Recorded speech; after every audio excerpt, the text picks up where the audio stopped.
That's the sound of me turning off the space heater. I will be with you all in one moment.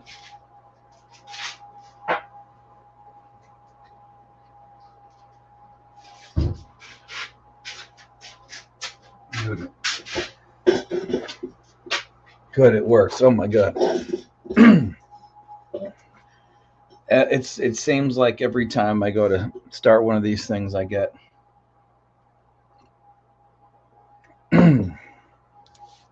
I get punked by my own computer, and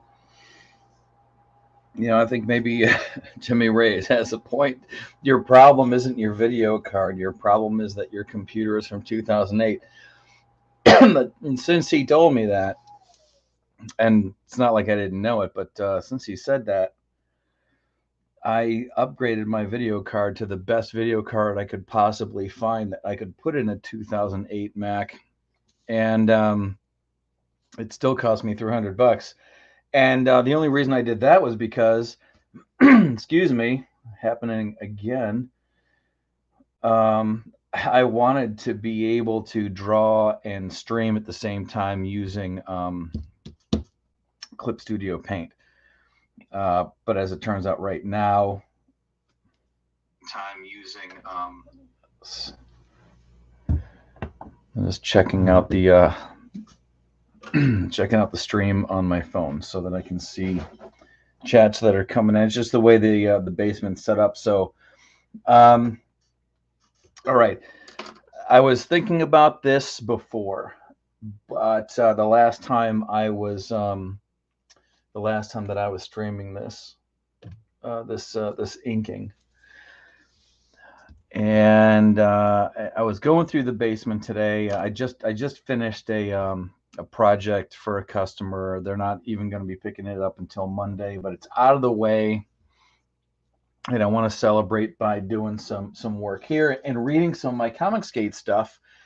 And one of the pieces that I had like a while back, and I totally flubbed it, I think, on one of the 656 streams, is like I got my Kryptonolds, which had not shipped yet, but because it came in the mail, I got something from 656 in the mail, plus I had rum in my system. I just threw it out there in a chat, and I really appreciate that the guys from 656 didn't make a big deal out of it. This is what actually showed up.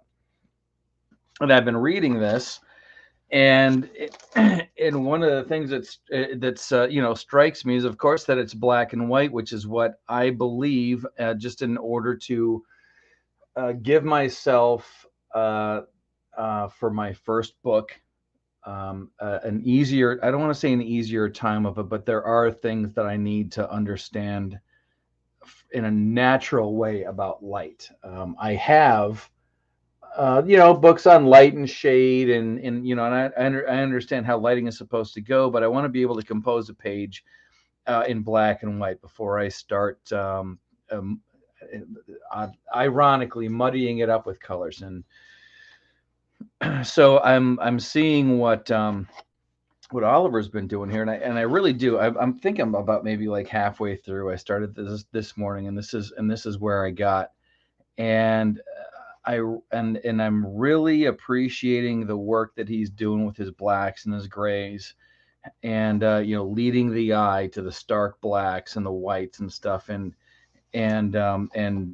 like, I mean, look at this tick right here.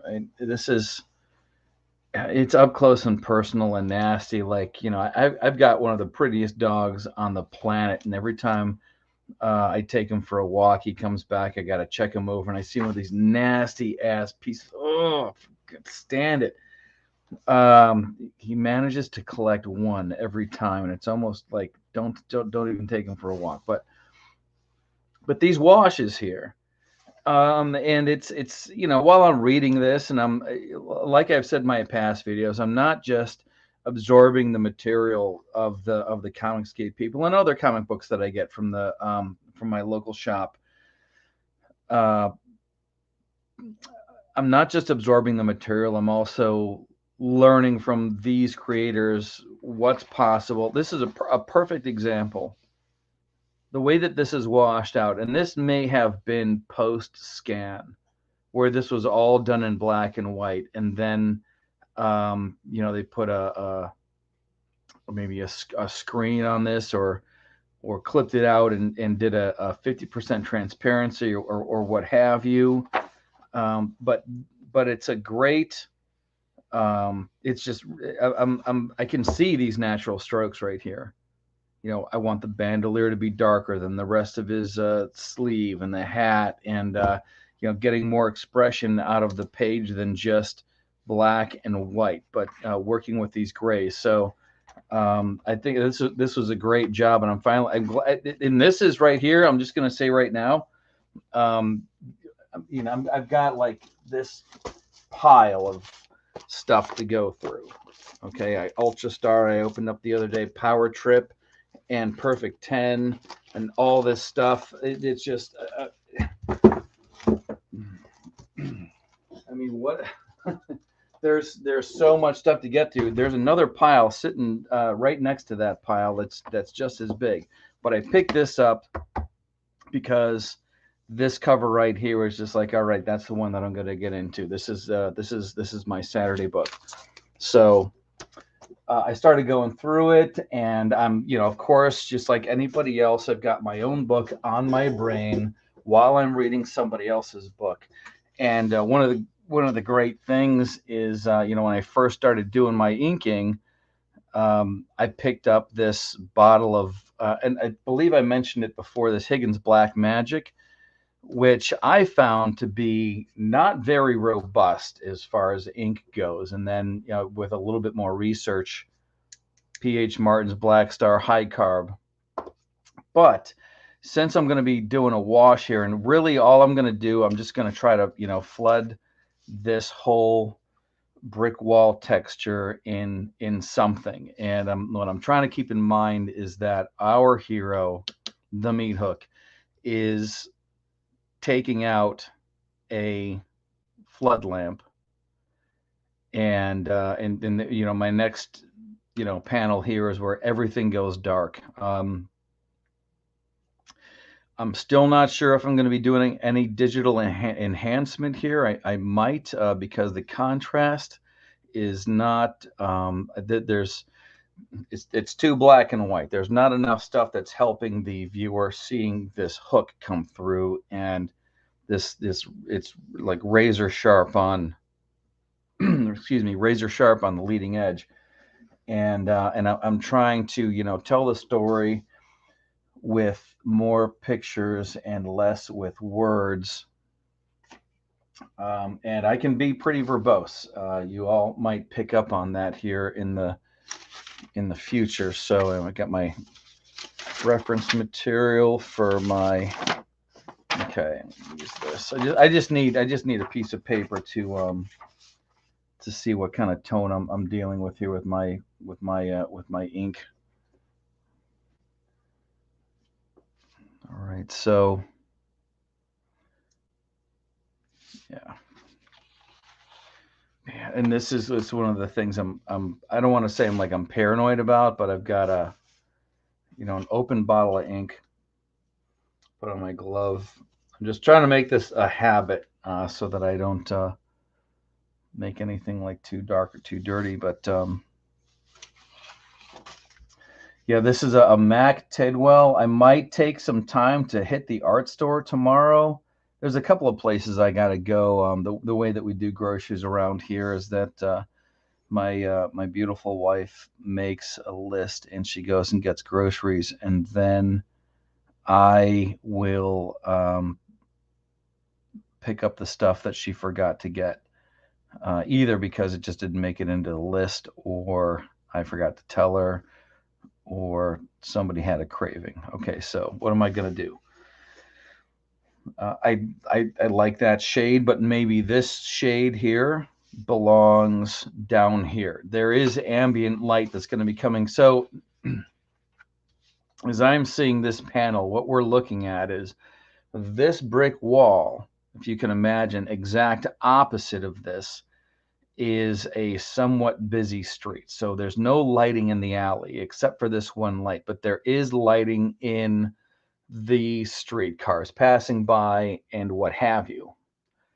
So how much time has passed between the light coming down and these shards of glass? We're talking about maybe a millisecond. And because we want to have the element of surprise. So and the reason why I don't want to say sweating this, but as far as the bricks go, this is supposed to be the dark end of the alley, but I do need to have some light so people can see what's going on. How dark do I make these bricks? I'm not sure. I'm gonna maybe it'll end up looking like the kind of pattern that you'd see on on a house in the suburbs. Some bricks are light, some bricks are dark.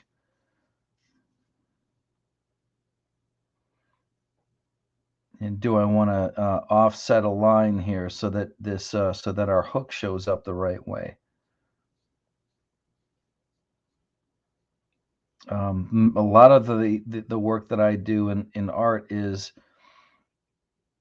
with airbrush and digitally. I have not got down on one of these pages since my first page, and this is the second time. What can I say? This is the second time throwing ink down on a page ever. This is going to have to go somewhere else, not at the top of the desk, where if it falls or fails, well, yeah. So, anyways, this brush is a Mac Tidwell. I like I was saying before, I do plan on hitting the art store and picking a range of sable hair brushes. Really nice gents on Twitter are giving me the letting me know, because I mean when people are inking with a brush, those guys out there, they are in love with their brush, and in fact it was Noah, he's the guy that people are doing a lot of talking about with the Matrix. His 16-year-old kid's put 12 issues out already. And one of his influences, I asked, and somebody else asked him on, oh my God, what was he on? He was on Art and Stuff. What his influences are, and he brought up Bernie Wrightson, and one of my best friends from junior high school, from way back in the day, was into Bernie Wrightson, and Bernie Wrightson, when he did his inking, he did his inking with a brush, and he could get some of the most expressive lines. Now, a lot of people who are aware of Bernie Wrightson are aware of him from creating, I'm pretty sure, and at least illustrating the first 10, if not 20, but I know it's at least the first 10 issues of Swamp Thing. His subject matter was always, it's like the stuff that creatures from The Thing were made out of, the unmen. The stuff that came out of his mind was just very macabre, and but the way that he would ink with brushes, it wasn't something this fat. I'm using this one because I need to fill in some space, and I need to do it. I need some fat strokes, and that's why I'm using this brush. I think I don't want to say he was using some kind of a nylon thing, but my buddy Brian Young, huge Bernie Wrightson fan, and he was like, "This is the brush, man. This is the brush you got to ink with," and it was like it was a synthetic white nylon brush. And he did really good work with it, but I don't know if that's what Bernie Wrightson used. I know a lot of guys use these sable hair brushes, so I'm I don't know. I have this collection of tools, and and it kills me because there's all those times where I want to be able to work with them, and it's almost like you become your own worst enemy, because there's the tools you want to work with, and then there's the tools that you end up making money with, and those are the ones that you end up gravitating towards, even though it's not necessarily um, what you want to do. So what have I got? You know, I have yet to work with these guys. I am looking forward to that. Copic markers. I've got my microns, and then the people that buy, they get you a nice set of pens, not necessarily knowing what they're getting. There's, my wife was saying that she'd like to be able to get me something specific for what it is that I do, but there is a minutia. I mean, I'd love to maybe like get you a new airbrush, but pardon me, you don't know anything about airbrushes, so how do you know you're not getting some, you know, piece of shit? It's easy to do. The first airbrush I ever got myself it was made by Kodak. It was called the Aztec, and it has since gone by the wayside. And something went wrong on my phone. I should tap to retry.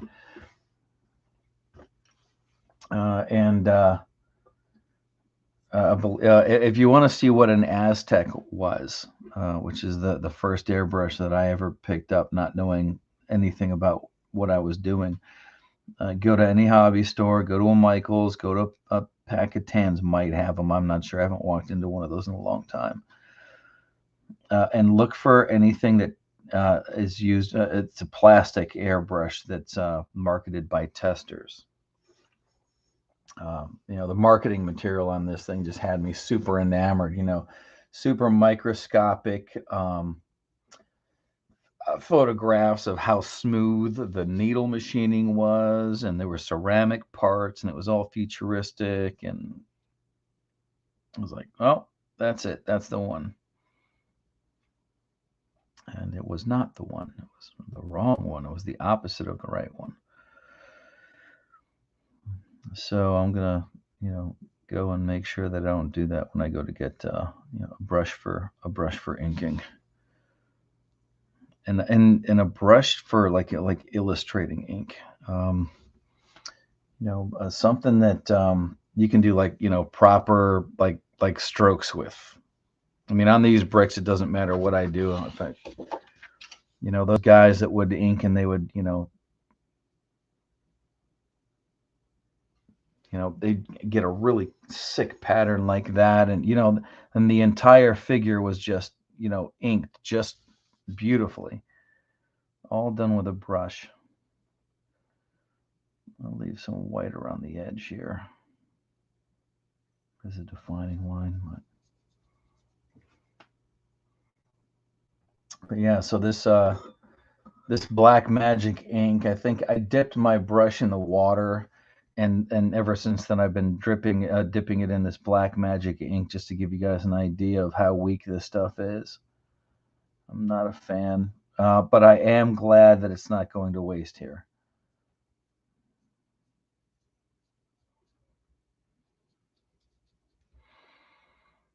See, that's on this particular page, and it's. I'm gonna say, like, is it my fault for writing it this way, or which I have found, and I know this to be true with like pinstripe designs. I'll tell my customers this. Pinstripe work, design work, they'll want a style of pinstripe design. It'll be like, what, this stuff kind of it paints itself. You put down a couple of strokes, and then it does its own thing. And you writers out there, for anybody who's watching this, comment do the stories write themselves? Um, this is the first story that I've ever written, and I don't want to say that it's getting out of hand, but I want to write. Everybody, I realize when I'm repeating myself, so maybe I don't need to just bring it up all the time because I'm hyper aware of it. But David Mamet he's one of my favorite directors. He had said that in his one book, 2011, Secret Knowledge on the Dismantling of American Culture. When people ask him, how do you write so is it accurate about fill in the profession? And he says, well, his job is not to write accurately, but to write convincingly. And that's one of the things that I'm trying to achieve with this. I'm trying to convince the people who are going to be reading it that I might know what I'm talking about when it comes to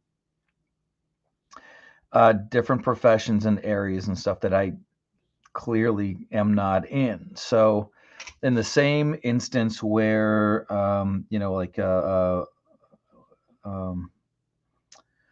James Caan's character in Misery, when he's trying to pick that lock and he says, come on, you wrote about this, now do it.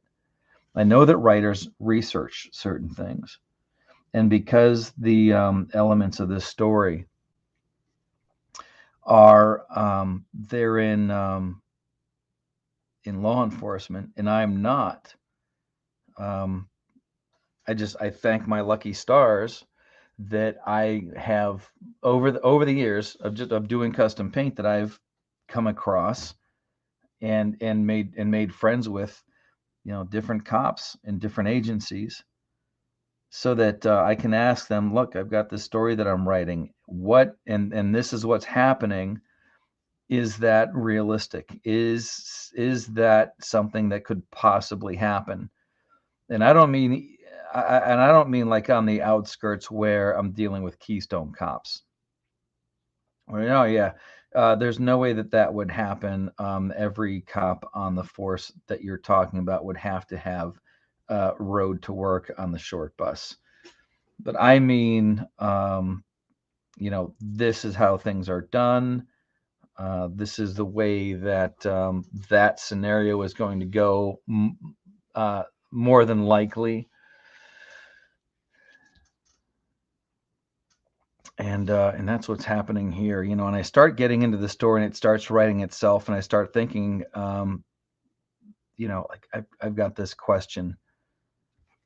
If A happens and B and then C, what is my, what are my character, the supporting characters, what is the result going to be, and is it going to be believable?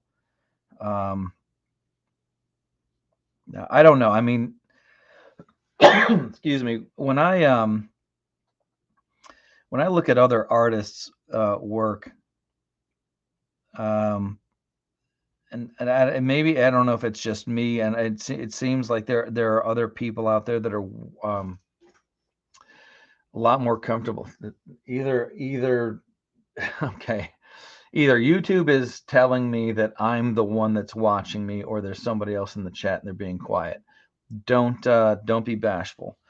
But when I look at other people's work, and if you see the wallpaper on my computer, there's Dale Keown, Mark Silvestri, David Finch, and I'll get on the browser and will look for insert artist name and then pencils.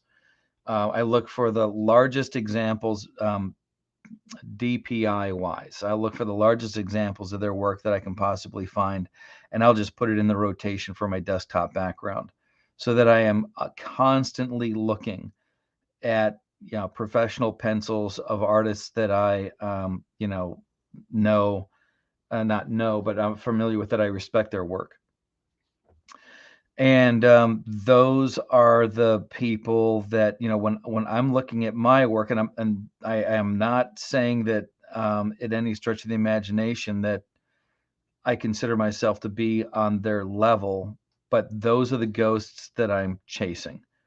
Um, you know, when I'm doing a stream and you look on the back wall, there is 1, 2, 3. I'm not trying to be ultimate fanboy when I say this. I'm just cataloging stuff. 1, 2, 3, 4, 5. Yeah, 5 Frazetta images hanging on the wall, and then there's got to be at least 10 of his books on the shelf. You know, those, you know, the guys that you chase, the artists that you absolutely love, the ones that you have respect for.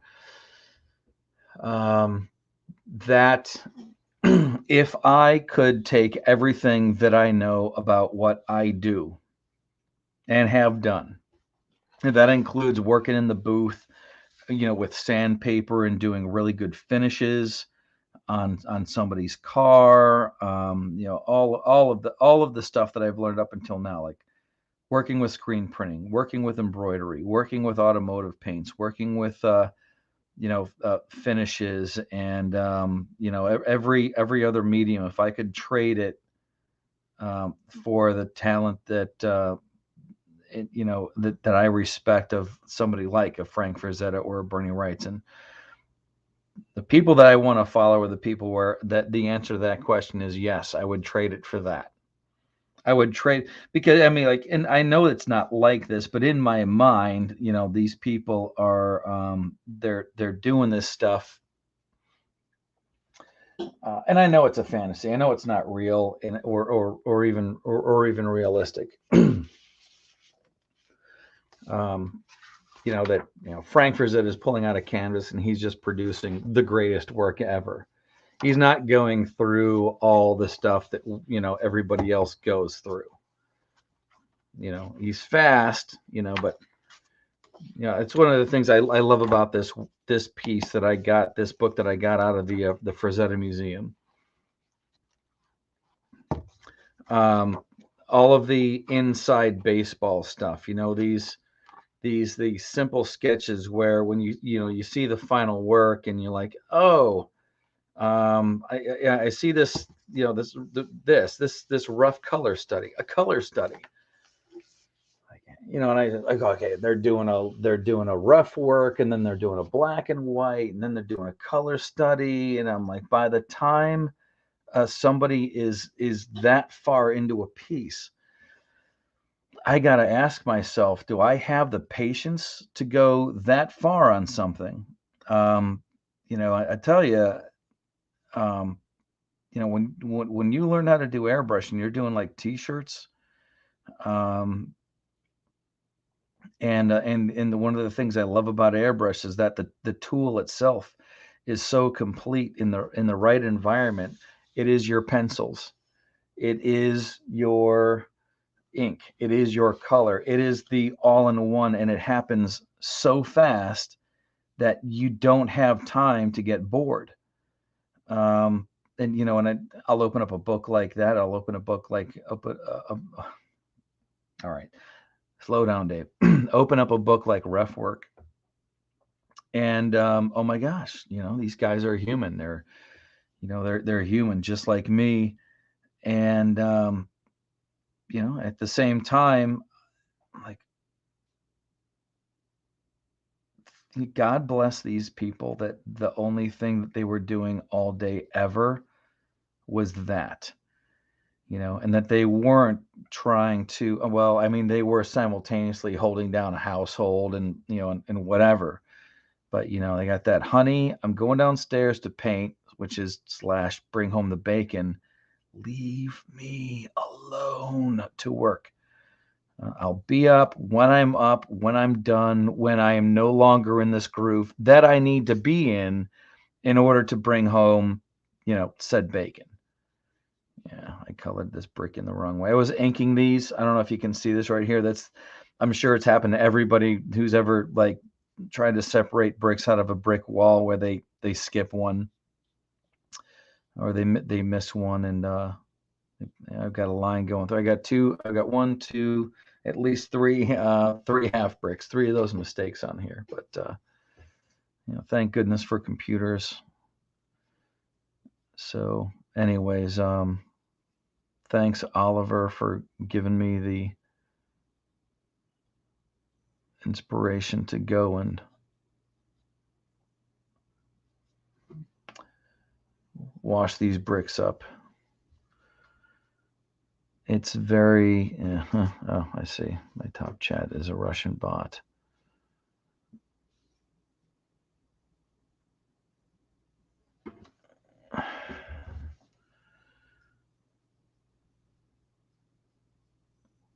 Maybe I'll work on this for a little bit and then try to get on a stream and just ask all the dumb questions like, how do I keep that from happening on my stream?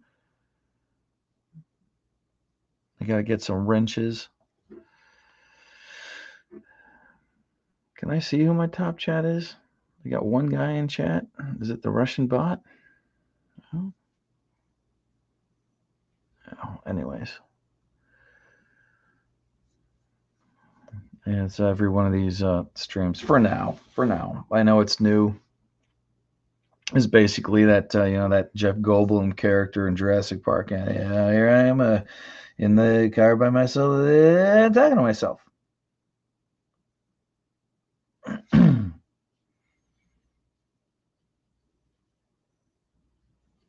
These tiny little hairs on the back of your hand, constantly this, that, and the other thing, and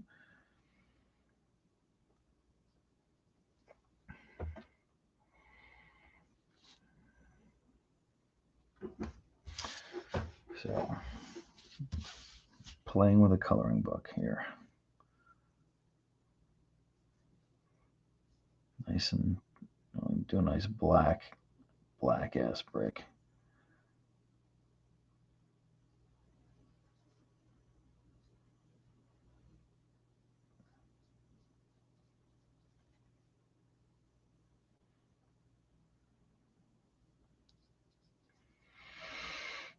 Yeah, I'm simultaneously excited /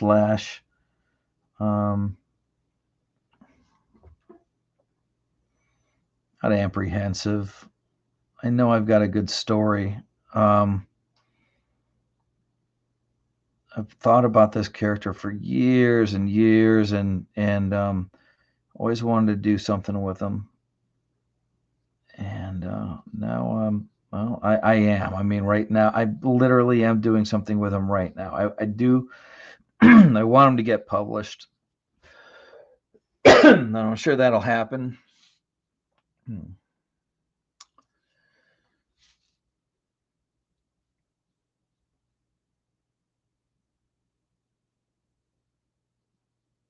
I honestly, I have not felt passionate about something like this since the 1992, February 1992 edition of Airbrush Action Magazine, featuring the hyper-realistic illustration techniques of one Hajime Sorayama.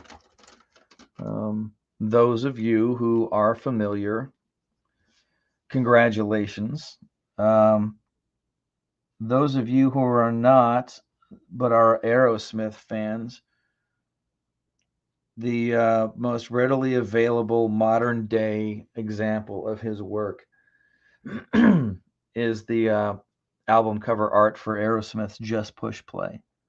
It's the Chrome Robot of Marilyn Monroe, which is, it's an older work. He did not do that for Aerosmith. They basically, I think they bought it the same way that Molly Hatchet would have bought the rights to use the Death Dealer, the reproduction rights, not ownership rights.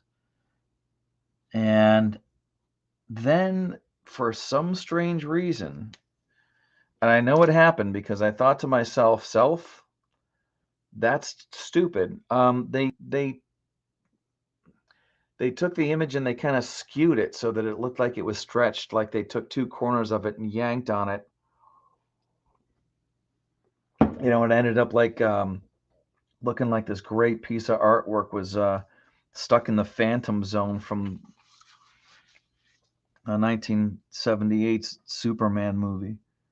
Superman, the motion picture, to be exact. Couldn't hardly understand that, but whatever. There it is. I saw that picture and immediately went out and started buying the wrong equipment, including that little plastic airbrush that is now owned by testers or relabeled by testers.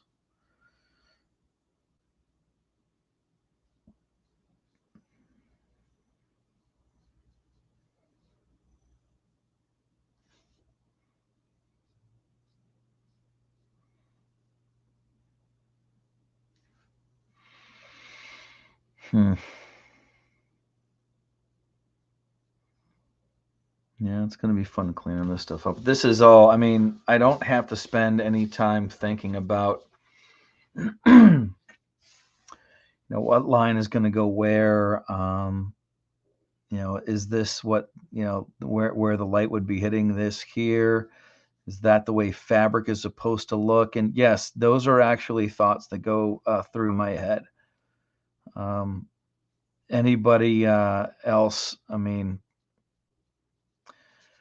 say anybody else, but you know, you learn how to draw the human figure and that's great. And then there's all the other stuff that comes with it, like the cars that they drive, the TVs that they watch, the buildings that they're in, and the clothes that they wear. And fabric has always been, I mean, I know that there's a, I know that there is an algebra to how to how you do it and to make it look right. And I don't know, maybe there's a reason for why I don't ever feel like I'm there yet, because if I ever feel like I'm there, you know, I'll start to relax and take my craft for granted. Although there is, I do look forward to the day where I feel like I've clicked and I've knocked the rust off of, you know, lighting and texture and all the other stuff. You know, like, yeah, I can draw a boot and a hand in these hooks in that face. I can draw a face. I've done plenty of God, I've painted images of just the oddest stuff. And so I know that I can do it. But the thing is when you're working in a comic book, that blue line's gonna get sealed underneath all that wash. Possibly. Sorry, guys. I don't mean to keep like a hemming in your face and stuff, but when you're painting a bike for somebody, and this is not to take anything away from, you know, like the biker community at all. I'm just making a comparison. When I'm painting a bike or if I'm pinstriping something, I'm pinstriping it because I think that there's going to be another pinstriper someday that is either going to learn something from it or they're going to judge it. Like, you know, I'm painting for my peers. I'm not necessarily painting, and I've told my customers this too. I'm not painting to make you happy. I'm painting because, and I'm doing the job that I'm doing to the quality, the level of quality that I'm doing it, because I want to make sure that when one of my contemporaries sees this, they'll be able to, of course, they're going to be able to critique it, but they'll also be able to appreciate it. I don't want to put work out there that somebody who really knows what they're doing is going to look at it and go, there's absolutely nothing good about this. And of course, that's an extreme example. Even in my own critiques, when I see, somebody putting out their first effort, I'm aware that it's their first effort, even in like my comic book reviews of some independent comics, and there's not a ton of them out there. But the one thing that I always want to make sure that, the people who are, because, the person who made the book might see the review. And even though there might be some, level of professional artistry that's lacking, the fact that they had the balls to put the damn thing out there in the first place is the first best plus that you have to give any work. Independent comic book creators, you've got to get past a lot of I don't want to say you have to get past a lot of personal crap, but you know what I mean. It's like that, do you believe that you can do it? You know that you're putting this stuff out against other people who've been doing it for years, absolute total pros, who just might, like tear the work apart, not think anything of it. Their own vision of,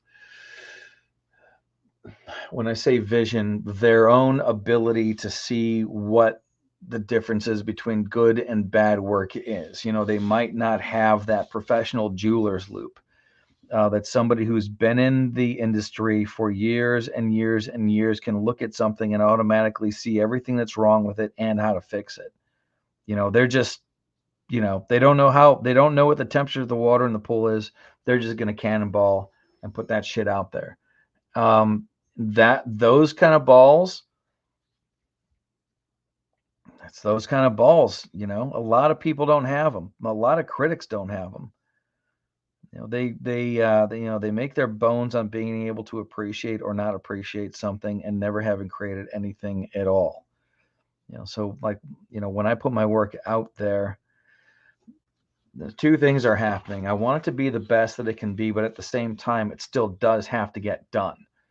I was talking to a professional friend of mine. I had some misgivings about this page right here. And that's one of the things that he said to me. Like, I think this works. It does tell the story. It's doing what it's supposed to.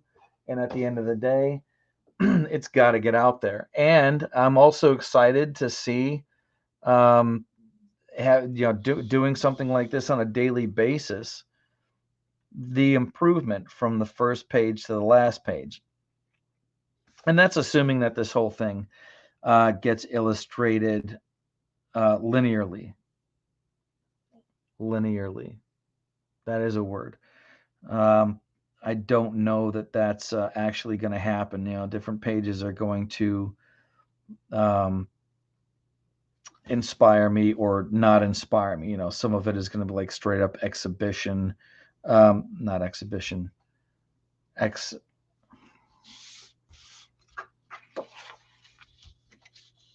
brain working.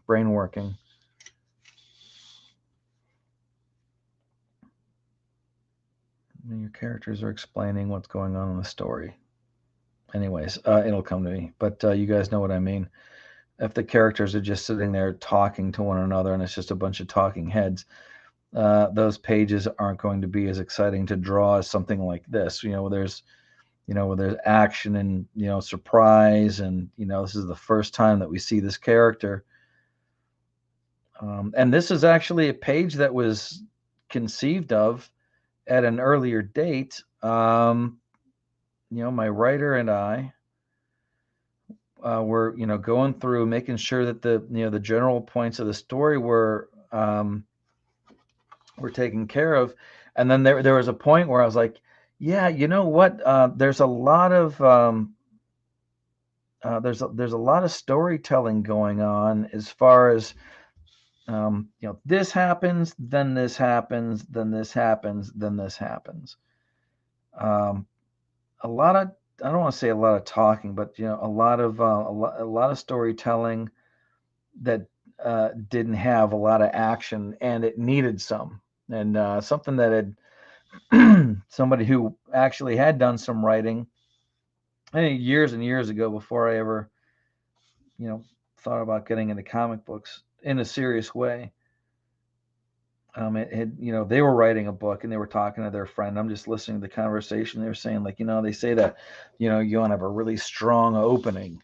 You want to make sure that you have a hook.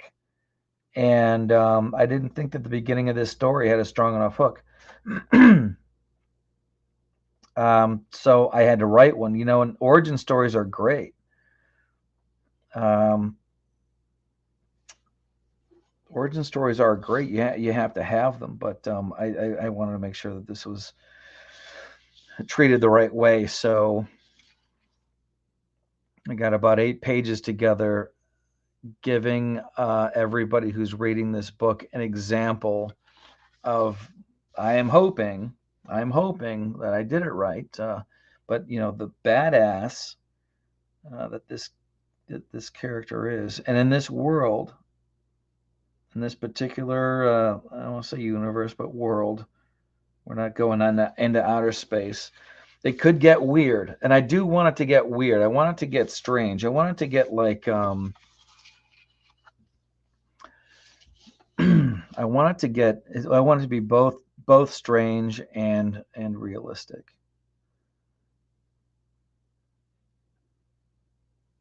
I think on the last stream I was talking about the concept of where we have, are there powers? Who can tell? And the reason I say that is because the powers, quote unquote, or the abilities or the advantages, which is probably the most accurate way to put it. That some people have advantages, and it is basically your unbreakable version of how superheroes are thought of. I think, and I've always said this in the past, and I think I'm going to be implementing it here in the story, which is, honest to God, I think it's either a lazy way of explaining how certain things can happen, but I've also thought that it is one of the coolest, if it's going to be superpowers, and I don't want to say that, I want to say advantages, but superpowers to have is, when I was looking at my official handbook of the Marvel Universe, and I came across that that dude that's got 4 fingers on each hand, man, Longshot, and his whole thing, it's basically, I think he was Domino before Domino was Domino. Probability, you're lucky. In certain ways, things just tend to fall in your favor. And isn't that great?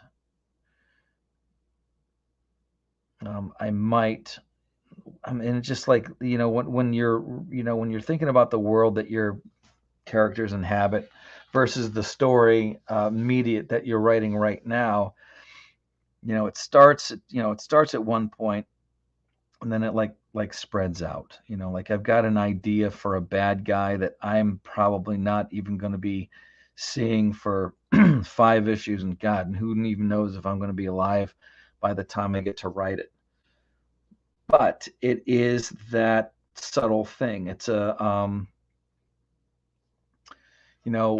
what if Jim Jones, and the whole reason why he was and I've seen this happen before. I could get into it with people.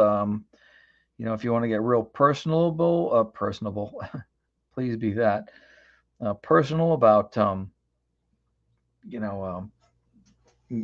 households and growing up and childhoods. You want to compare stories and things like that. I can tell you, you do not want to live in a house where your parental units are given to flights of fancy about religion and things like, and I don't mean faith, that's a different thing, but religion and sending money to people. Jim Jones, just to bring it back, and this is all, part of, like anything else, personal influence. What if Jim Jones had a superpower and his superpower was being able to convince people of stuff? But in that nice, interesting, subtle way where, yeah, you could call it a superpower if you want to, might not be. Some people are able to sell. Some people are able to convince. Look at some of your politicians, and some people are more convinceable. There's people that are gullible. People who are skeptical. But what if all that and it didn't have anything to do with somebody's environment, but it was actually like a superpower where you were able to just convince people of things because you wanted to. And I don't mean like, again, an outright thing where you're not going to be wearing a costume because you can sell a ketchup popsicle to a woman wearing white gloves. Incidentally, if anybody thinks that there's something mechanical that I'm doing wrong, like I kind of just jumped into this with the washes and started filling bricks in without erasing certain pencil lines and things like that. I figured that a lot of that stuff would get lost in the texture. But anybody who's got any advice on what I'm doing, like if if I'm baking a cake and I'm not separating my wet ingredients from my dry ingredients, and you're afraid that you're going to embarrass me if you speak up, you're not. Tell me.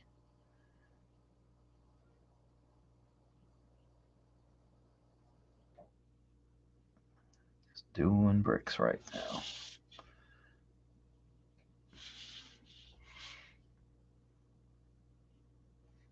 Let's see for a second, see if it tells me how long this has been going on.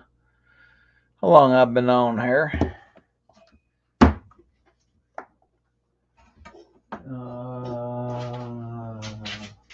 82 minutes. I'll tell you what I'm going to do. Yours truly is going to take a potty break. He will be right back.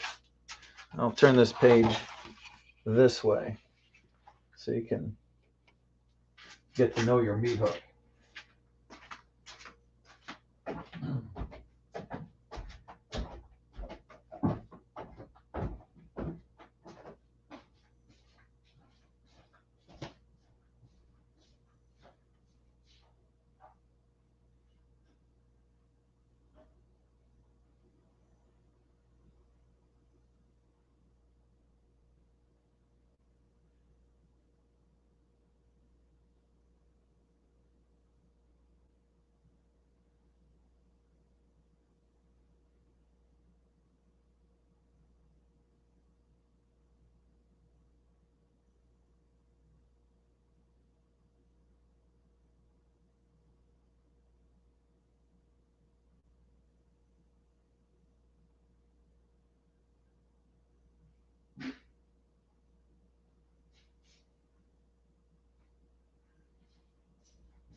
All right.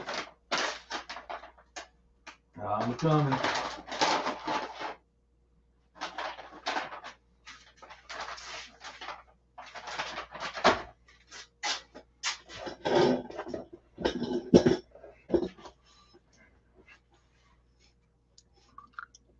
Enjoying a nice Duke's all-natural meat snap. Keep your comments to yourselves. I know what you're thinking.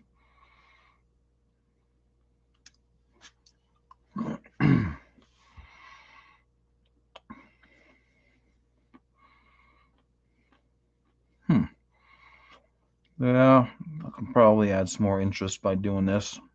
Who knows when this page is going to be done? I mean, seriously, it's it's a learning process. And it's one of the things I love about it is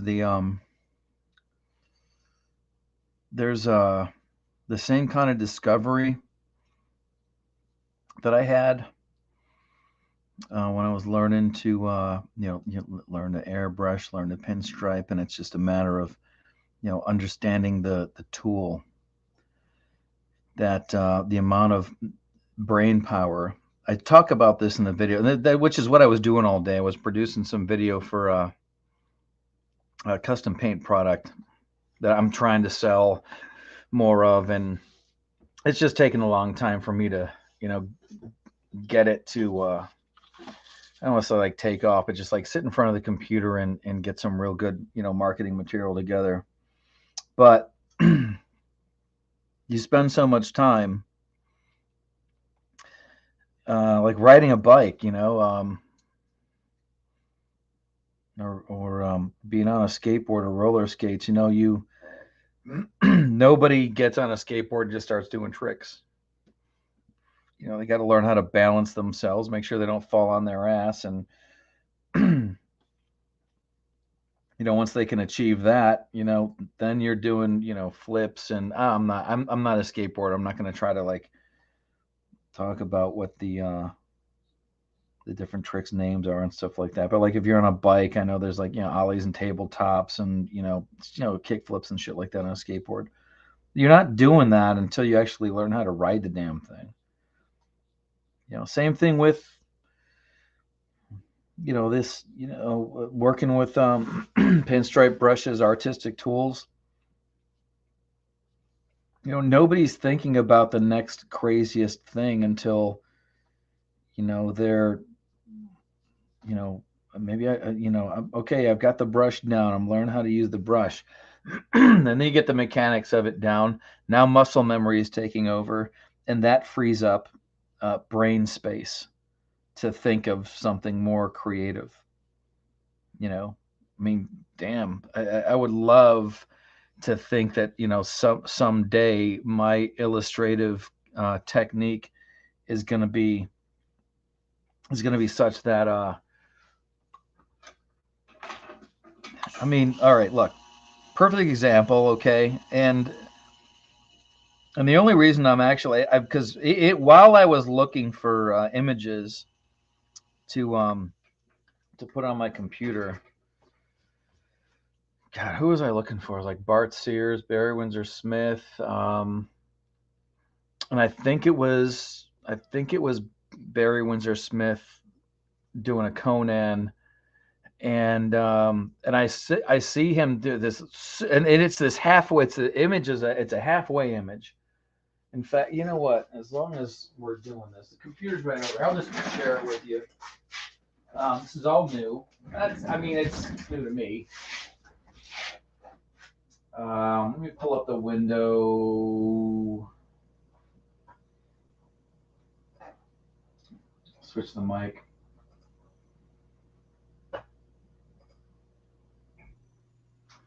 Hello, line. Okay, I think you guys can hear me okay. Let me check.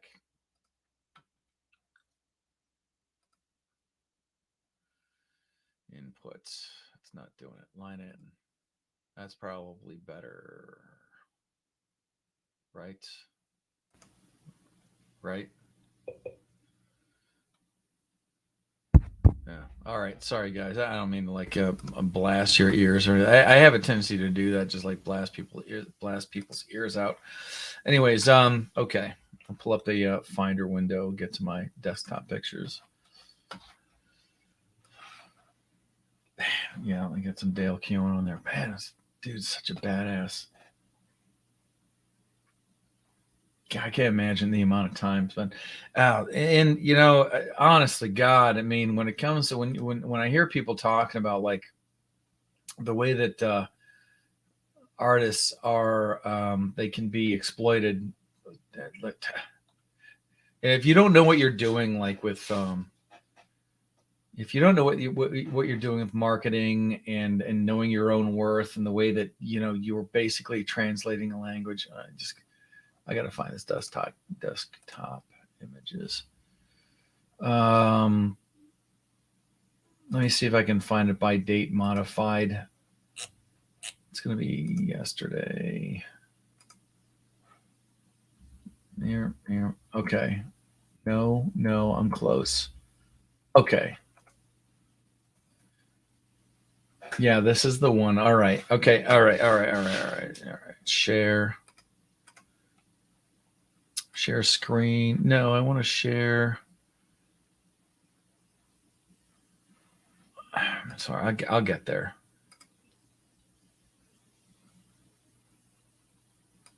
Okay, the slides is new. I was kind of looking for.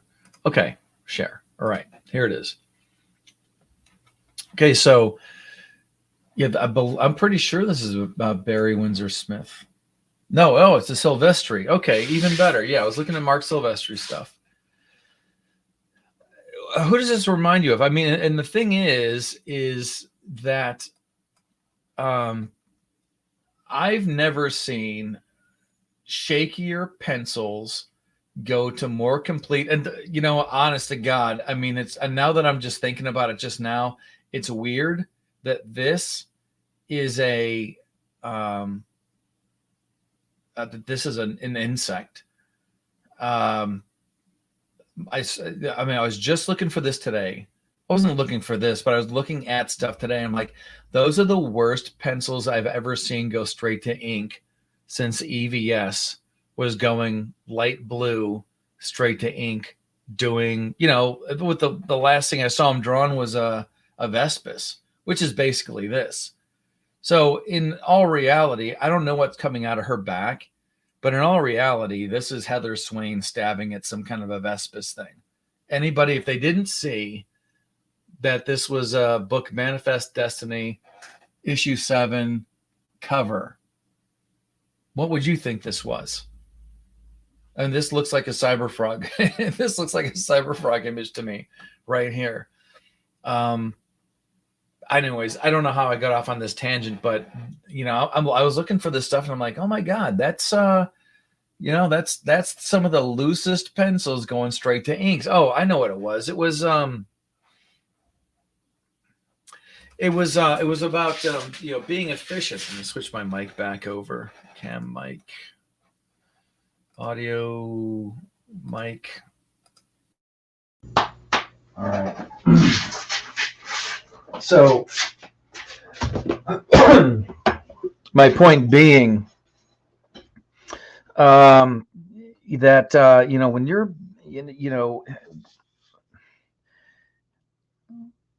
like my buddy Jeff, man, it's drawing every day, and that's all he does. I go to work 8 hours a day. I've got a pretty decent job as far as it goes. I mean, it's a good manufacturing job. Great benefits, year-end bonus. If any of my bosses are watching this stream, then whatever. I'm not going to say any of the stuff that I think about the people that I work under, because we've all been there. But the schedule is what it is. I got to do my bit for King and Country, and it pulls me away from this stuff.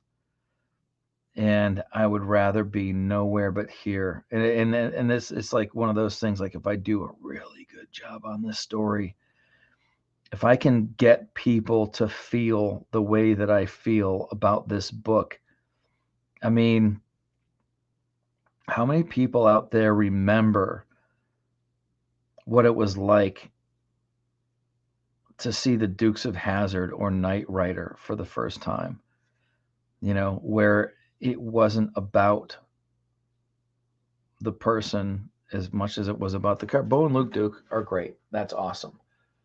Okay. But what about the car? The car. Speed Racer wasn't about Speed Racer. Speed Racer was about the car. Voltron was about the robot. Okay, it was about the lines, it was about the robot. And it was also about that other Voltron where it was made up of 2 to 3 times as many different parts. wore in his feet minivans. You know, I just grabbed these the other day at a 40% discount at a Hobby Lobby. I've never put one together before. All right. You think this is about the pilot? It is not about the pilot. I mean, and then one of these assholes too. This is not about the pilot. Yeah, I watched a couple of those movies and trying to find them trying to find the series. Things like I remember a long time ago, just to get a little personal with you guys. I remember a long time ago. I had to be like 7 or 8, and my dad had brought something back from a business trip, which he was always really good with that stuff. And I gotta say, as a parent, I'm not. I only ever cared about making sure that the road was clear and I was going to be able to make it home on time. But I remember, and of course I was like 7 years old. I didn't know what the hell was going on. It was just some shit that my dad brought home. But I remember having something that looked like that red one. It was green and blue, but it had that same single red eye. It had those pipes going around the helmet and stuff like that. And it was straight out of Japan. It had the characters on the box and everything. It was called a Poseidon. And man, that was just like one of the coolest things ever. But Hobby Lobby had those things on sale. I haven't had time to put them together. They've only been in the house for like a week. And there's a real nerdy kid that I work with who's like, man, you'd really be into Gundam. I'm like, probably. Anyways, I don't know. Is it okay to ramble if nobody's watching? I think it's okay to ramble if nobody's watching. Who actually watches these things after they've gone off? You know?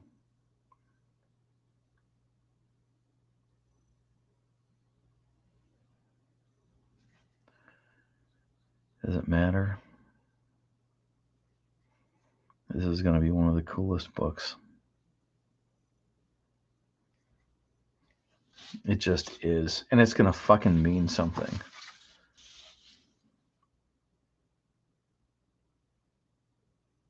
It was one of the greatest compliments I ever got from somebody since my accountant told me that he really liked my profit and loss sheets.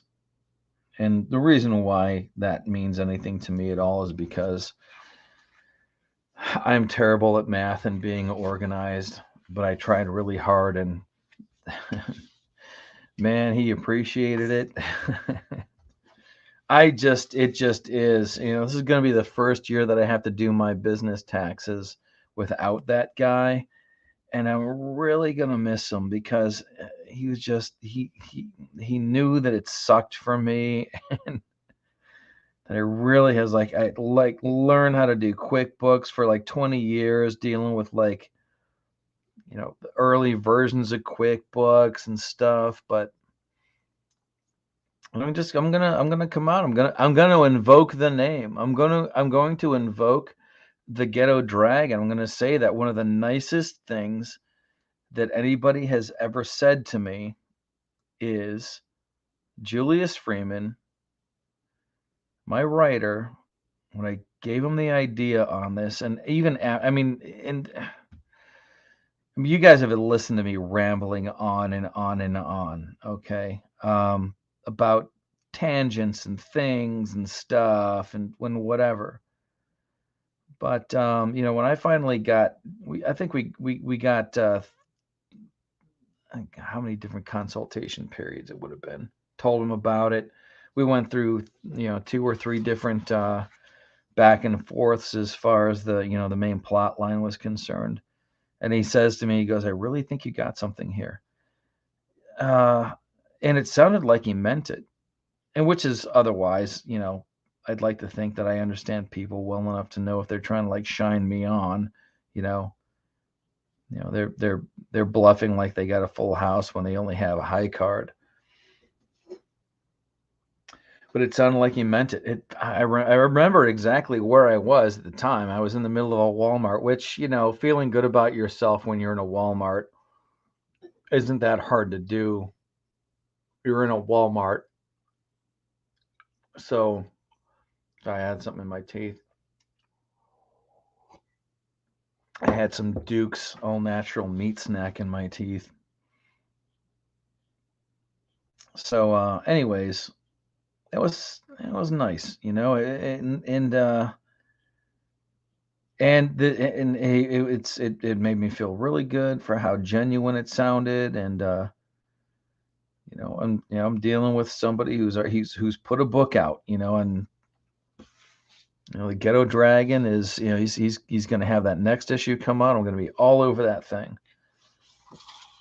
I can't wait to see. I like all of these garage band creators, and I'm pretty sure that anybody who hears me refer to them as garage band understands where I'm coming from when I say that. You know, I'm not a Metallica fan, but Metallica was a garage band, and when they were a garage band, Dave Mustaine was in that band, and Dave Mustaine is better than Metallica. Okay, so for all you people out there who think that you know, when they put into their like hashtag favorite bands, whatever. Excuse me, I'm not saying Metallica. I'm sorry, I've just heard way too much Metallica. Like my wife, you know, she likes Metallica, and she's got that midget song in her rotation, and I can't remember if it's from, you know, the first Cow Come Shot album or the second Cow Come Shot album or whatever, but I don't know. Just ever since So Far So Good So What, and I'll tell you, straight up, man,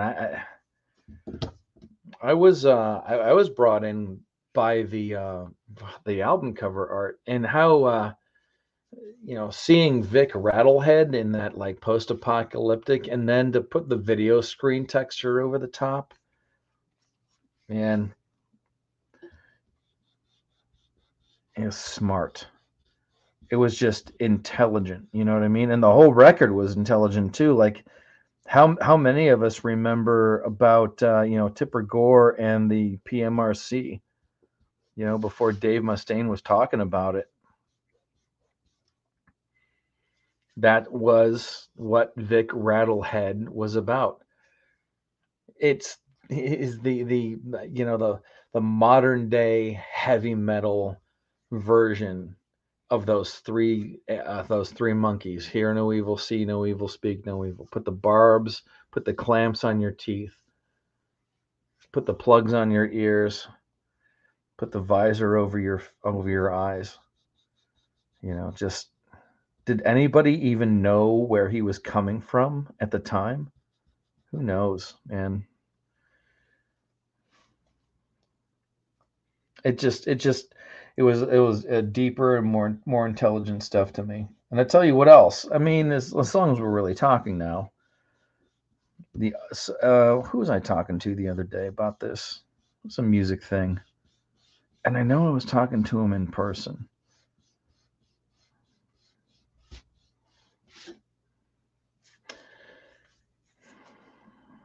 Well, it'll come to me, anyways. Oh, yeah, that's what Kenny, that one dude that I work with. He's like as old as me or a little bit older. You know, one of those guys. He's like he's like your own personal Jim Brewer. You know, and he's the heavy metal guy who's always, you know, great music. Most of the guys that I know that listen to the music that I like, they look a little bit older than me. You know, like it's like the older somebody gets, the more they should be listening to like swing music, which is really good stuff. Um, But yeah, I'm always evangelizing this one band from Canada, Big Wreck. Some of the best stuff I've ever heard for the longest time. Really connect with them lyrically and musically. It's um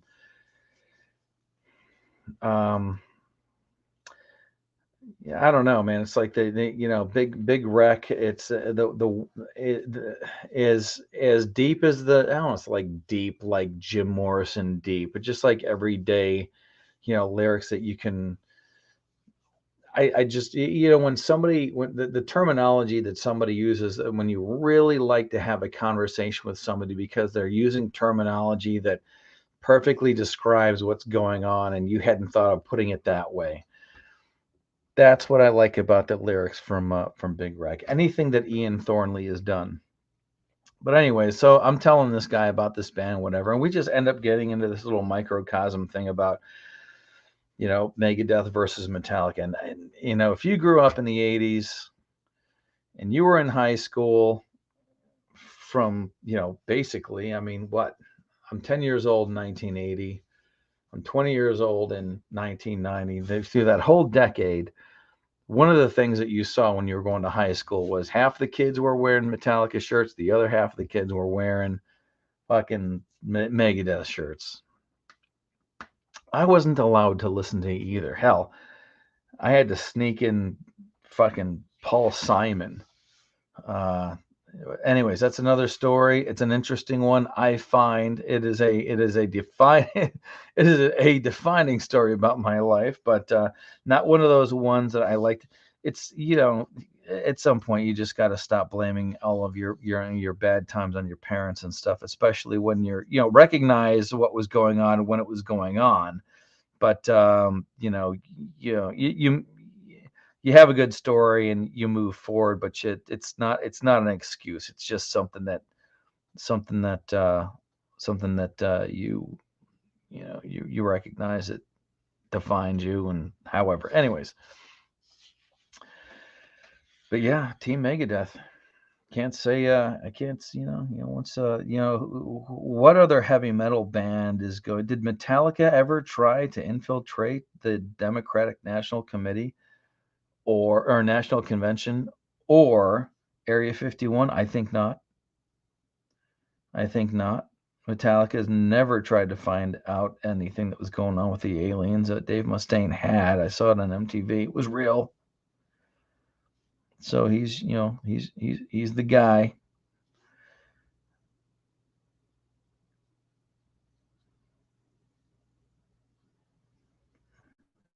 So far, you know what? I'm gonna start getting to know these Russian bots.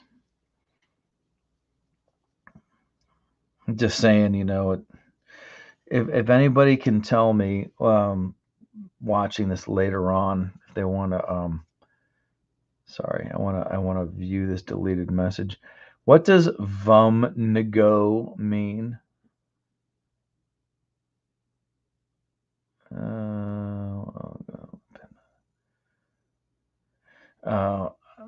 I don't know. Is there somebody else in chat? What's happening? Is there somebody else watching this for real? For realsies?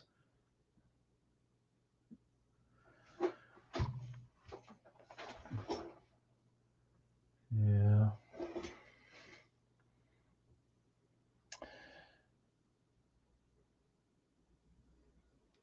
Anyways, sorry, just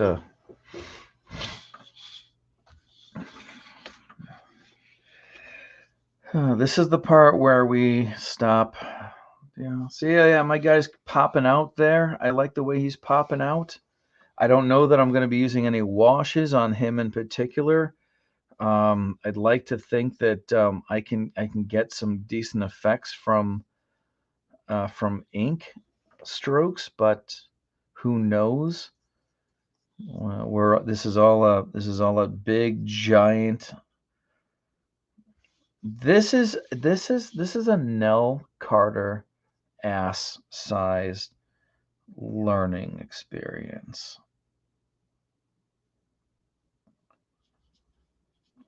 That's what it is, and I'm putting it that in that instance because that example because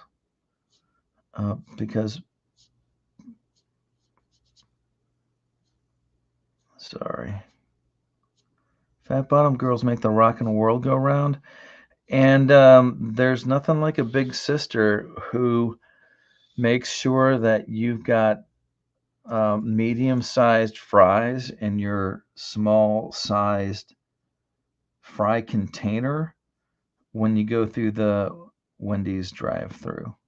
I just want to say that.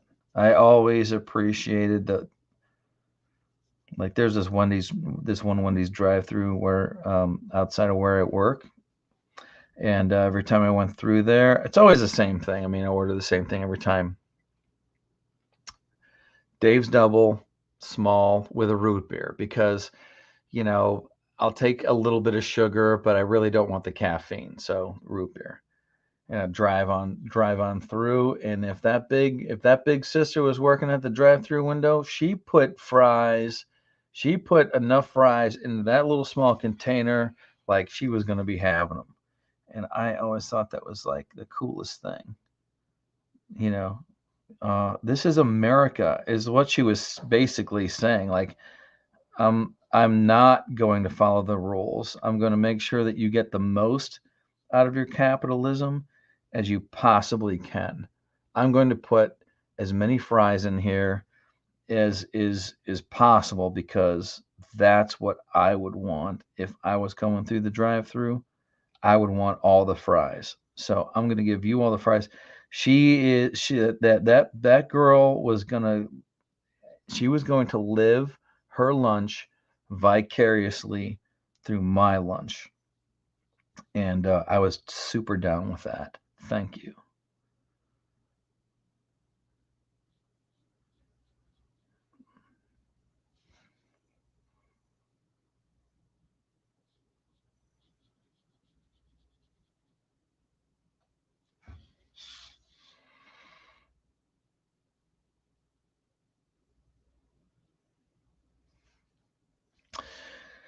Yeah, gotta get around these shards. So I might just end up inking the rest of this on my own. I don't know if anybody's really going to be showing up, and that's okay.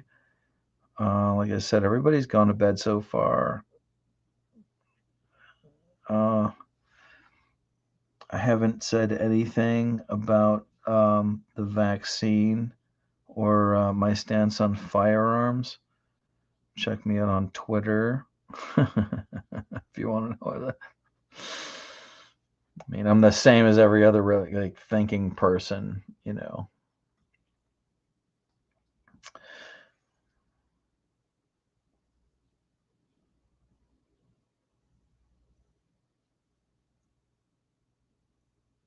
Was it Sid Vicious who said, "Never mind the bullocks"?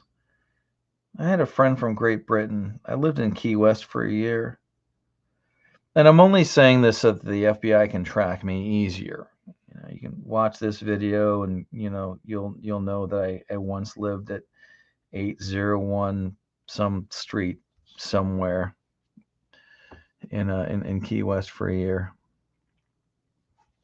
Whitehead. That's what it was.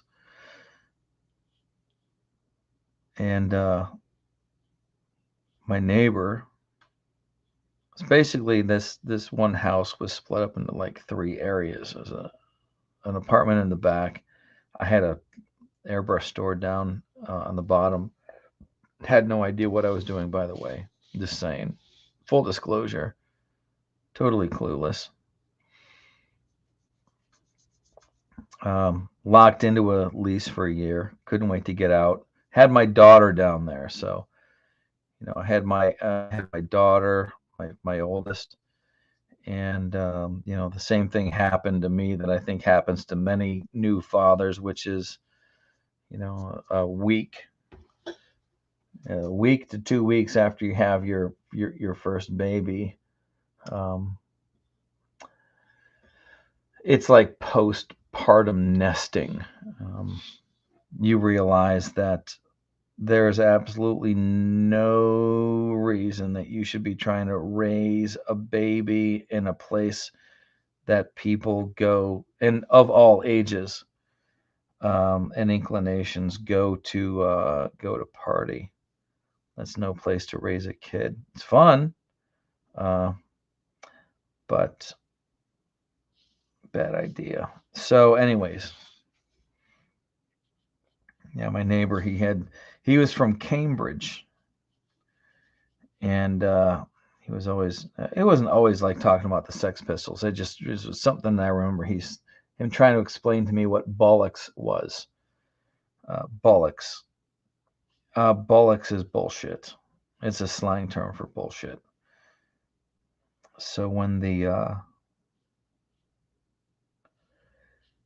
phrase, I think it was the name of the album, "Never Mind the Bollocks," I would know what it meant when I saw it. This isn't looking half bad. I gotta say, I mean, I'm just kind of like going off and talking to nobody, and that's therapeutic, cathartic, I guess. I don't know. Who gives a shit? Maybe that's the lesson to be learned from here. Like, you know, who gives a shit? I mean, I do. Eventually, everybody will. This is going to be a killer book. I remember on a few occasions. Within the last year, and it usually has to do with the subject matter of what I'm painting for somebody. In order to get this kind of an effect, where you make someone cry, it doesn't happen on purpose. You don't set out to do it. But when you are commissioned to do a piece that is personal and has something to do with, someone who's passed away, which is the last biggest project that I did over, what was it? Now it's January. I'm talking about like last September. Big, huge project. I mean, like a big mural, almost as tall as me, and in conditions that I don't want to say like bad, like weather conditions, but where the thing was that I had to paint on was surrounded by decorative rock, so there was nowhere to step that was level. And I'm not going to say, I'm just suspecting that some of the problems I'm having with my ankles right now have to do with the amount of time I spent finding my favorite place to step while I was trying to do this thing. Maybe on another stream. Hey, Russia, what's up? Fuck. Anyways, my point, and I didn't have one. Yeah, I don't know how I'm going to do it, because I don't know that I can write this story the way it needs to be written in order to, I mean, could you imagine writing a comic book that has the effect on the reader that it makes them go, all right, I've listened to books that other people in my family have read the physical book. And I'll tell you what it was. It was William Forstchen's 1 Second After. And it is a story about what happens to the world if the United States is attacked by an EMP. That is the only time I have ever listened to a book where by the time I got to the end to it, I was literally brought to tears. And the people who do not listen to audiobooks, I bought a hard copy for, they read it, they were brought to tears. That's never happened before. I've never experienced that before. Okay. And I'm just kind of going off on this. So, like, is it possible that a comic book can be written in such a way that the reader is drawn to tears? I mean, if that's, Can that happen? I mean, is it? I mean, and then what is going to be the thing that does that? Is it going to be that it's more story or art, both? But I mean, if it's the art thing, man, you got to bring that shit, man. If you're gonna bring somebody to tears with just the pictures, oh,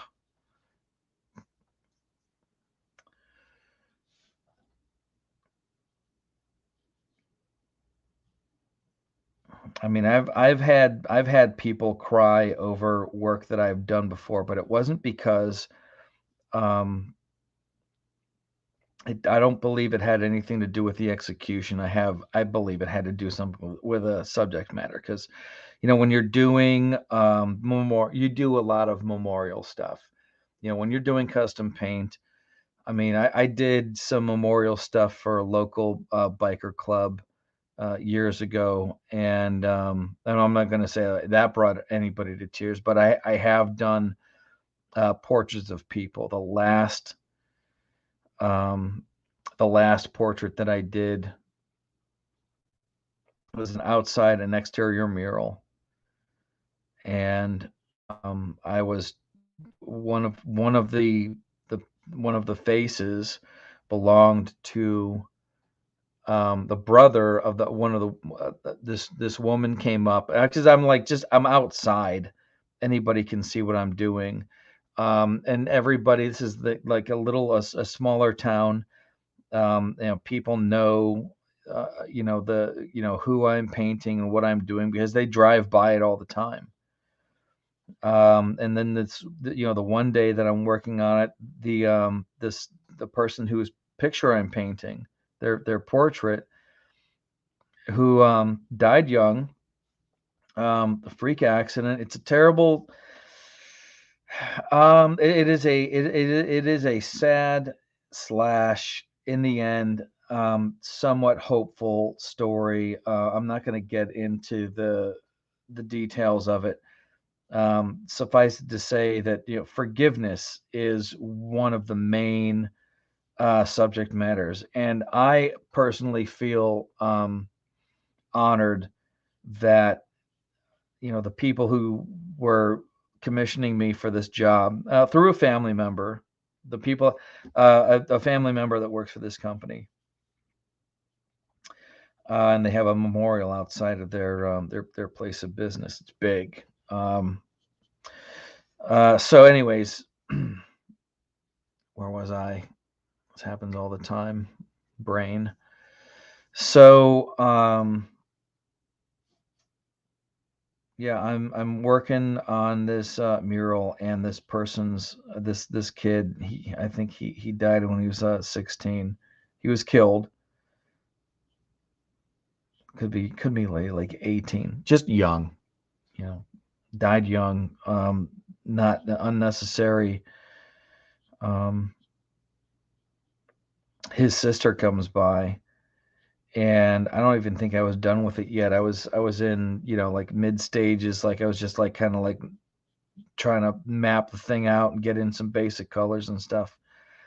And she sees her brother's face, big as life, on the side of this thing that I'm painting, and she starts crying, and I'm like, well,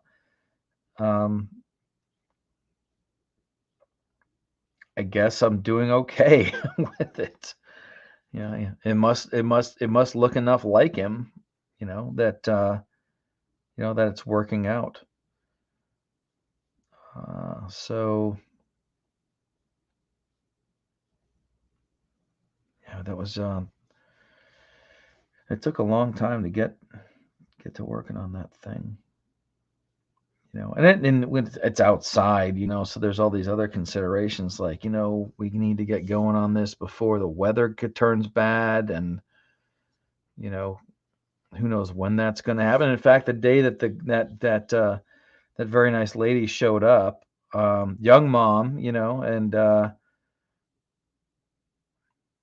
it started raining a little bit. I'm like, all right, I gotta go, and I've got like all these paint bottles and stuff sitting out. I'm trying not to get rained on and stuff, and she's like helping me clean up, and it was very, very nice. But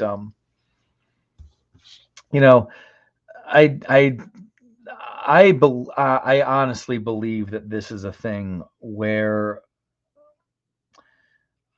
I'm asking, the people who are commissioning me to do this, can you tell me something about the person whose portrait I'm painting, who's not with us anymore? And they've never really asked why. Everybody's usually pretty generous about, letting you know about the person that they love. But excuse me, I'm a firm believer when it comes to stuff like that, that the more you know about the person whose portrait you're painting that you've never met before, that even though it's secondhand information that's coming from a family member, even though there's money involved and all of this stuff that's venal and in odd, because it's not about the money, it's about the memory. That you want to know as much as you possibly can about this person, because something is going to translate from the story that they're telling you. Something is going to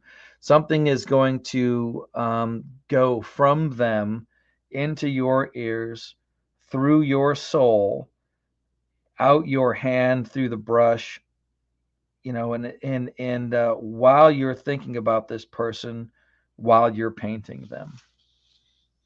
I really do believe that happens.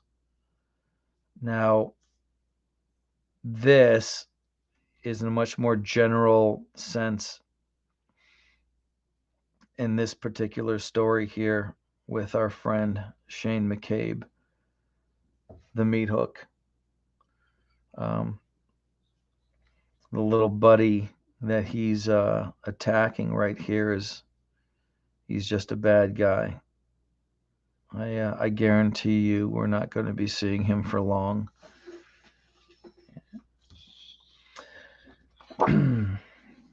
So I believe I am pretty sure that I had said something about this on other streams, but I thought of this character a long time ago when my daughter was very young, and going along with the concept of, when you're a young father, it only takes about a week before you can see every single, it's like you have this mutant power to know where all the bad guys are. And I'll tell you what, in Key West, it's not hard to do. It's a 4-mile by 2-mile island that has every single socio-political aspect that any town does. Take a place like, New York City, any big city, okay? And you've got your bad part of town. You've got your rich part of town. You've got your metropolitan areas. And even in this case, there's an Air Force base down there. The F-18s, they have dolphins as tail art because, that's the base they fly out of. 90 miles away, okay, 90 miles away is Cuba. There's a bell at the end of the street that I lived on that marks the single closest point to Cuba, 90 miles away.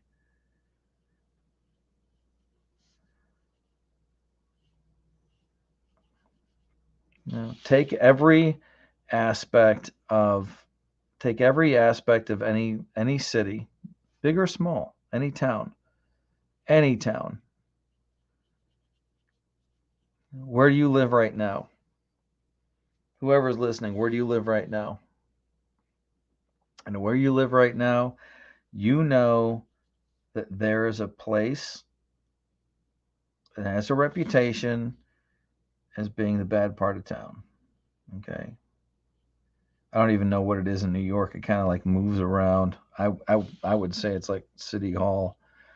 In Pittsburgh, it's this place called The Hill.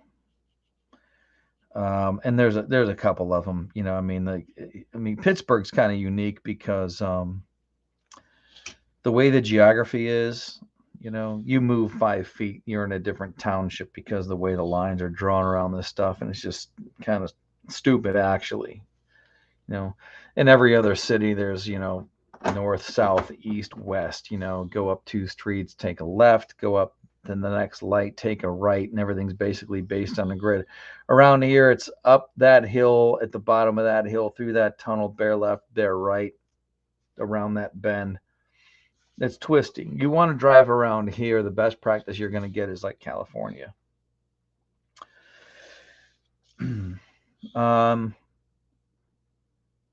So I had my daughter, and you know, like I'm saying,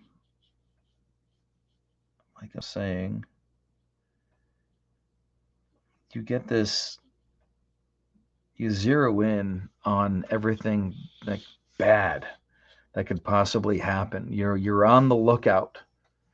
You're on guard. You know, you're the guy at the gate.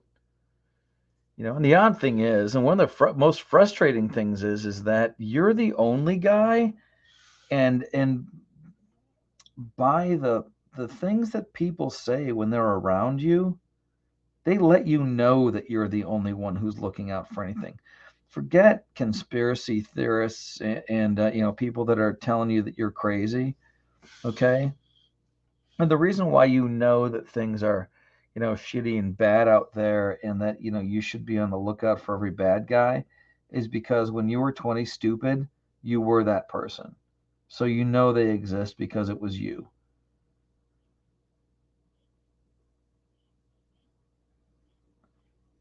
Every news story that comes up, you know, it's like, what am I paying attention to?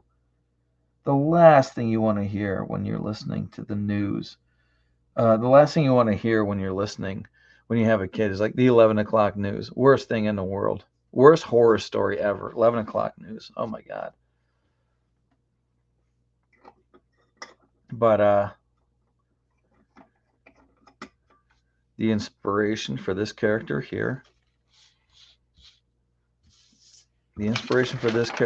is every father in the world who ever had anything bad happen to one of their kids because of neglect or gang violence or something like that, because somebody wasn't paying attention, which is what you're supposed to do when you're a father. You're supposed to pay attention. You're supposed to take care of your shit. Any of those people that wasn't taking care of their shit, and a kid got hurt because of it, it's just some of the worst stories I remember hearing at all. And one of my very good clients was actually at the center of one of these things. Going to a Pittsburgh Pirate game, walking into the stadium, walking past somebody's black SUV, and he can hear a baby inside crying because the family who had this kid with 3 other kids were so nobody who got the baby. These people walked into the stadium. They walked into PNC Park. I can't believe it now, like I'm saying it. They got out of their car. They walked into PNC Park. And not until they had taken their seats did they remember that they had left their baby inside of a black car. This is baseball. This is summer. Okay, this is the city. There's no shade down there. And there's my guy. He's got a brick in his hand, and he's ready to throw that shit through the, of course, not the window that the baby's directly behind. That's this guy.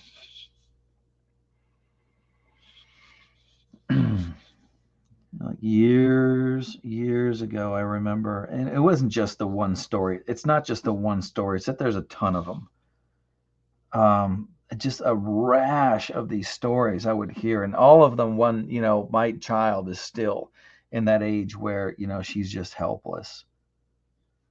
And like, what would you do? Like, it's just this the most delicate thing. You have to make sure that nothing bad happens. You have to make sure that everything's going to be okay, that there's no, like, nothing physical, nothing mental, nothing emotional, nothing bad happens ever. And what do you end up hearing on the news? Just every worst story ever. I have a name that I'll never forget, because it was, I don't read the newspaper, but I did this day. Ryan Hackey, RyanHacke,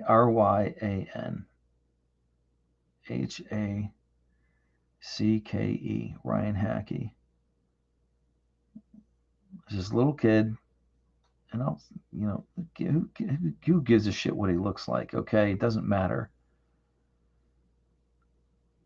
I honest to God, like, back then I would be able to say blonde hair, blue eyes, little kid, doesn't matter. He doesn't know that he's going to be hated for what he looks like later on, no matter what it is, no matter what he looks like. 2 years old, in his car seat, dad's getting gas at a gas station.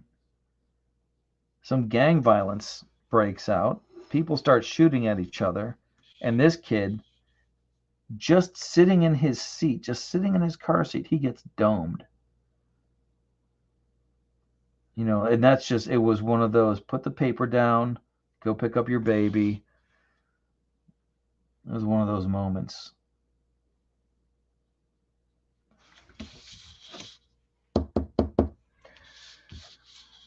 And when you can't do anything about it, because that's what you want to do. You want to be able to go out there and you want to be like, fuck you, like that. Yeah, that dude in Half Baked, fuck you, and just like whenever the Punisher would be like, jaywalking, that's a crime.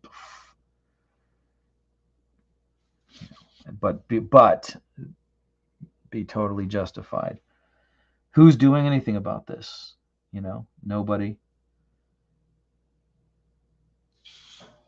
At least, and some criminals robbing a bank. Okay, big deal. There's a security guard there. If he's too old to stay awake or hold a gun or whatever, well, that's on them. Kids are helpless. They're helpless for the things that happen to them, the things that are taught to them, stuff they see on TV. And I'm not saying, like, I came from a sheltered childhood. I'm not saying that. What I do mean is, when you're being ignored to the extent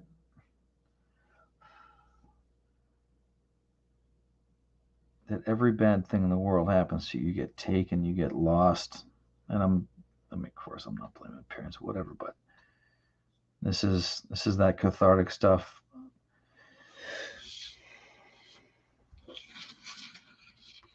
The cure against the thing that everybody should hate.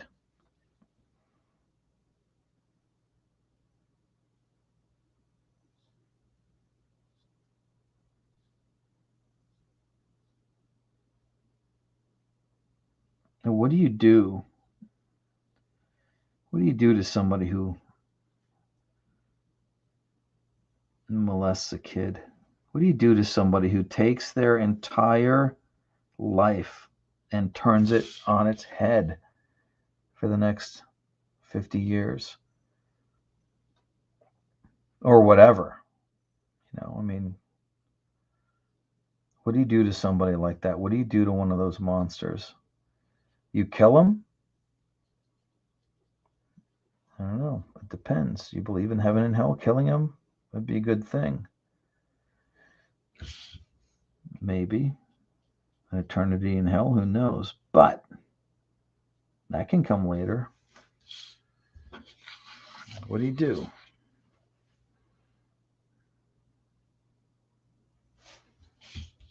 What would you do?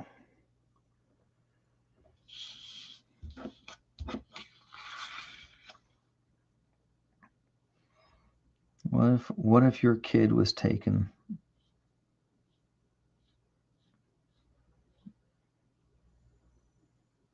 What if your kid was taken and nobody cared? And the only person that could do anything about it was you. You know, it's been out for a long time. But I just, and only because like I really like Denis Villeneuve as a director.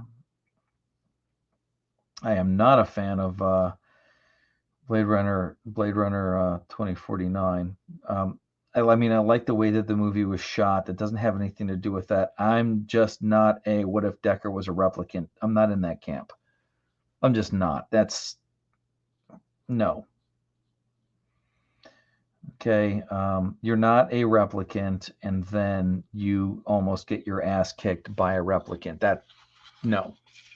Okay, shit has to make sense. It just does. Okay, do the work. Stop trying to change shit when you know what I mean. Like don't try to mess with the story when you don't know what the story is. Okay, but when I watched Prisoners, and that was a little bit of a mind job, like in that's actually there's aspects of that story that make a lot of sense and could parallel things that are going on in this story here. You lost your kid. What would you be willing to do in order to get her back? Man, like, who would you be? Who would you be? What type of person would you be the same person that you were before you lost her? When you get her back, would you still be fatherhood material? Or once she found out everything that you did to get her back, would she be afraid of you?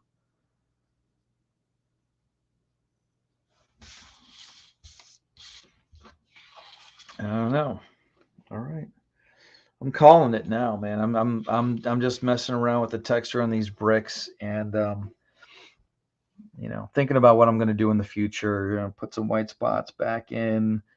I'm not sure what's going to happen with my figure here, but I just wanted to, I don't know, go on and on and on. So that's what I did. I went on and on and on. Oliver, you guys at 656 Comics, you're doing a great. I'm going to finish that before I go to bed. Super happy I backed that. Super happy that I got it. I look forward to all of your other stuff. It's very unique. I guess the thing that I like about it is it's not my typical stuff. So, aren't I being forced? Aren't I being led in a direction? It's I'm compelled to dig it. I'm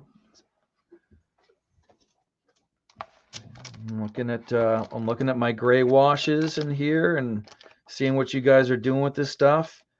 And I'm taking this concept. I've seen it in other places, but it didn't come directly to mind until I was reading it today. Maybe do something with the halftones. And so you're responsible for what's going on tonight. Just want to let you know. I talk to you guys on the next one. Thanks for hanging out, future people.